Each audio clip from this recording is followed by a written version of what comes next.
நீங்க தினமும் நைட்டு தூங்கும்போது உங்களால வேற ஒரு டைமென்ஷனுக்கு டிராவல் பண்ண முடியும் அப்படின்னா உங்களால நம்ப முடியுதா? சில சைக்காலஜிஸ்ட் என்ன சொல்றாங்க அப்படின்னா, நம்ம ட்ரீம்ல பாக்குறது எல்லாமே வேற ஒரு ரியாலிட்டியில நமக்கு நடக்கிறது தான் அப்படின்னு சொல்லிட்டு சொல்றாங்க. இந்த யூனிவர்ஸ்ல நீங்க இருக்கீங்க இல்லையா, உங்களை மாதிரியே பாத்தீங்க அப்படின்னா இன்னொரு பேரலல் யூனிவர்ஸ்ல உங்களை மாதிரியே ஒரு கிரியேச்சர் இருக்கும்.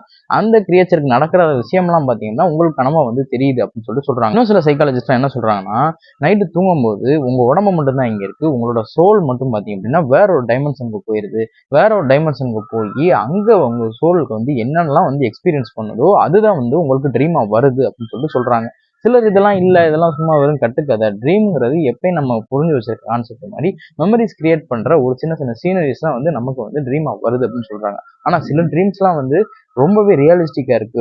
நம்மளால டச்சை கூட ஃபீல் பண்ண முடியும். அந்த அளவுக்கு ரியலிஸ்டிக்கா ட்ரீம்ஸ்லாம் வருது. அதனால சைக்காலஜி சொல்ற இந்த தியரி உண்மையா இருக்கும் அப்படின்னு சொல்லிட்டு சில பேர் ரொம்ப ஆழமா நம்புறாங்க. சரி, நீங்க தூங்கும்போது உங்களுக்கு வேற ஒரு டைமென்ஷனுக்கு போறதுக்கு சான்ஸ் கிடைக்குது அப்படின்னா நீங்க என்ன செய்வீங்க அப்படின்னு கமெண்ட்ல சொல்லுங்க.